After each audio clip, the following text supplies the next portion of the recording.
पिछले कुछ सालों की बात करें तो कुछ कंपनियां भारत को छोड़कर चली गईं, जिनमें से प्रमुख कंपनी एक फोर्ड है। पर इसके साथ ही भारत में कुछ कंपनियों ने एंट्री भी की। इन एंट्री करने वाली कंपनियों में दो कंपनियां प्रमुख हैं। पहली है फ्रांस की सिट्रॉन और दूसरी है कोरिया की किया। पर जैसा आप लोग जानते हैं कि इन दोनों में से एक ब्रांड तो टॉप पर अपने यूनिट सेल करता है, पर वहीं दूसरे ब्रांड की सेलिंग बिल्कुल डाउन है। ऐसा क्या प्रॉब्लम है कि इन दोनों ब्रांड्स में एक ब्रांड चल रहा है और दूसरे को भारतीय कस्टमर पूछ नहीं रहे। पर अगर दोनों की सिमिलैरिटी की बात करें तो दोनों गाड़ियों के अंदर आपको सेम सिमिलैरिटी देखने को मिलती है, पर कस्टमर की चॉइस बिल्कुल डिफरेंट है।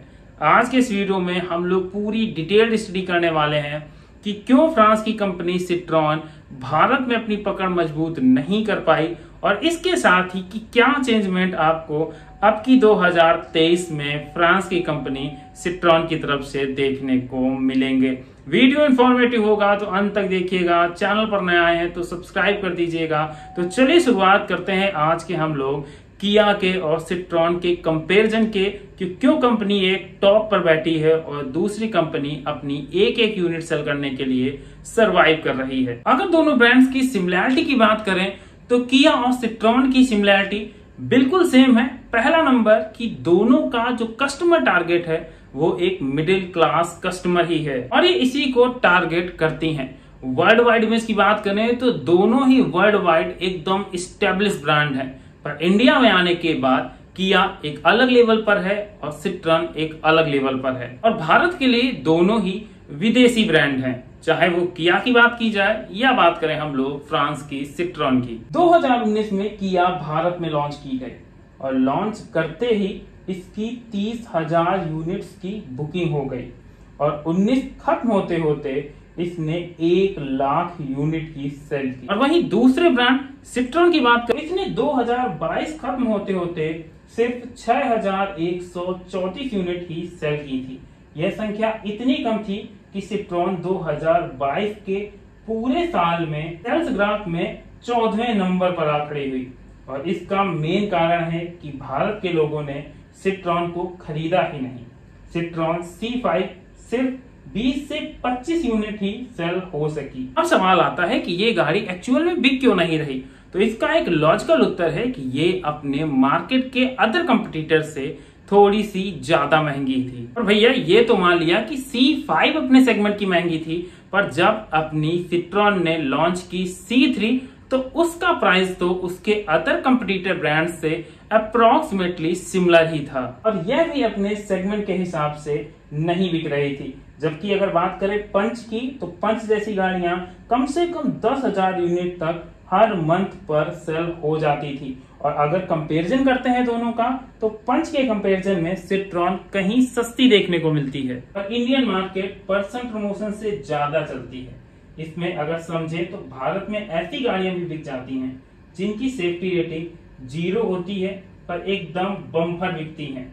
नाम लेने की जरूरत नहीं है, आप उन सभी गाड़ियों को अच्छी तरीके से जानते हैं। तो आखिर ऐसा क्यों हो रहा था कि सिट्रॉन बिक ही नहीं रही थी, जबकि उसका जो प्राइस था वो एकदम उसके कंपटीटर से अप्रोक्सीमेटली सिमिलर बैठता है। इसके कंक्लूजन में जो 3 बातें निकल कर आती हैं वो आप सभी लोगों के साथ शेयर करता हूं। पहली बात, कस्टमर डिमांड के हिसाब से गाड़ियां नहीं बना पा रहे थे। दूसरी बात, इनके जो सर्विस सेंटर थे उनकी क्वांटिटी बहुत कम थी। और तीसरी मोस्ट इंपॉर्टेंट बात, इन्होंने जो गाड़ियां लॉन्च की ये एकदम गलत सेगमेंट में लॉन्च कर दी। अगर सिट्रॉन की हिस्ट्री की बात करें तो ये कंपनी करीब 100 साल पुरानी है। इस कंपनी को 1919 में आंद्रे सिट्रॉन ने स्टेब्लिश किया था और 1976 में सिट्रॉन और परसो का मर्ज हुआ, जिससे इनकी एक पेरेंट कंपनी डेवलप हुई। इसको PSA ग्रुप के नाम से जाना जाता है। और इंडिया में 1995 में जब प्राइमरी ग्रुप के साथ पार्टनरशिप की तब इन्होंने परसो सिट्रॉन लॉन्च की। इसके बाद 1986 में ये कंपनी भारत छोड़कर चली गई। इसके बाद इस कंपनी ने फिर से एक बार 2011 में गुजरात में एंट्री ली और अपनी फैक्ट्री लगाई, पर यूरोप में मंदी आ जाने के कारण इसके PSA ग्रुप ने फिर से ये काम बंद कर दिया। इसके बाद भारत में इसकी एंट्री काफी लंबे समय तक नहीं हो पाई और सेंट्रीज ने फिर 2021 अप्रैल में इसको टेक ओवर किया और फिर से लॉन्च किया। सिट्रॉन पहली बार 2021 में अपना पहला C5 इंडियन मार्केट में लॉन्च करती है। C5 जो एक क्रॉस ओवर है, इसके अंदर आपको 2 लीटर का इंजन देखने को मिल जाता है जो 177 हॉर्स पावर प्रोड्यूस करता है और साथ ही 400 न्यूटन मीटर टॉर्क भी। अगर इंजन और स्पेसिफिकेशन की बात करें तो गाड़ी जबरदस्त थी, पर C5 की सबसे ज्यादा सेल अगर देखते हैं ओवरऑल तो ये सेल सिर्फ अप्रैल 2022 में सबसे ज्यादा हुई थी, जिसके अंदर इसने 235 यूनिट सेल की थी। अगर अब की बात करें तो आज की डेट में इसकी हर मंथ 50 यूनिट तक भी सेल नहीं हो पा रही हैं। इसके बाद सितंबर 2022 में इसने अपना फेस लिफ्ट भी लॉन्च किया। फेस लिफ्ट लॉन्च करने के बाद इसकी 200 यूनिट की सेल हुई, इसमें कुछ खास इंप्रूवमेंट देखने को नहीं मिला। ओवरऑल कंक्लूजन यही निकल कर आता है कि यहाँ पर भी सिट्रॉन एक तरीके से फेल ही हो गई। दूसरा प्रमुख कारण है सिट्रॉन को गलत सेगमेंट में लॉन्च करना। अगर इस सेगमेंट की बात करें तो इस सेगमेंट की जो पहले से भी गाड़ियां हैं वो गाड़ियां कुछ खास बिकती नहीं हैं। इस सेगमेंट की कुछ प्रमुख गाड़ियों के नाम अगर आप जानेंगे तो वाकई में इनकी आपने बहुत कम यूनिट सेल होती हुई देखी होंगी। इसका नाम आता है ट्यूसान, कार्डियक और कंपास का। ट्यूसान की 581 यूनिट की सेल होती है, कार्डियक की 416 यूनिट और कंपास की 395 यूनिट। मतलब ओवरऑल सारी इस सेगमेंट की गाड़ियों की जो सेलिंग है वो हमेशा डाउन ही रहती है। ये गाड़ियां इतना ही सेल कर लेती हैं, पर सिट्रॉन की सेल इनके तुलना में भी काफी ज्यादा कम है। अगला प्रमुख कारण आता है इसका प्राइसिंग, और इस सेगमेंट की सबसे बड़ी प्रॉब्लम यह है कि ये सेगमेंट की प्राइसिंग काफी ज्यादा हाई है। अगर हम लोग इन सभी गाड़ियों के बेस प्राइस पर भी नजर डालें तो इनका बेस प्राइस काफी ज्यादा हाई है। तो उसकी कीमत अप्रोक्सीमेटली 30 से 40 लाख रुपए तक की आती है, और इस प्राइस रेंज पर इंडिया के लोग फॉर्च्यूनर और MG की गाड़ियों की तरफ जाना ज्यादा पसंद करते हैं, क्योंकि भारतीय कस्टमर रोड प्रेजेंस ज्यादा पसंद करते हैं। और फॉर्च्यूनर ने तो हद ही कर दी है, क्योंकि फॉर्च्यूनर की सेलिंग भारत में बहुत ज्यादा जबरदस्त देखने को मिलती है। दूसरा रीजन है कि अपने सेगमेंट में भी प्राइस ज्यादा है। यही कारण है कि ये सेगमेंट इंडिया में सक्सेस नहीं हो पाता। ये सिर्फ एक पार्ट है इसके सेल ना होने का। दूसरा इसका प्रमुख कारण यह है कि ये अपने सेगमेंट में भी कुछ ज्यादा ही प्राइस रखती है, जिस वजह से कस्टमर इसकी तरफ जाना कम पसंद करता है। तो इस गाड़ी के अंदर काफी सारे फीचर्स तो देखने को मिल जाते हैं, पर अगर इंडियन कस्टमर्स की बात करें तो फीचर से ज्यादा उसकी परचेजिंग का जो टेक्निक्स है वो बिल्कुल डिफरेंट है। उसको ये गाड़ी बिल्कुल भी नहीं पकड़ पा रही है। इन सभी चीजों के होते हुए भी सितंबर 2022 में C3 लॉन्च की गई।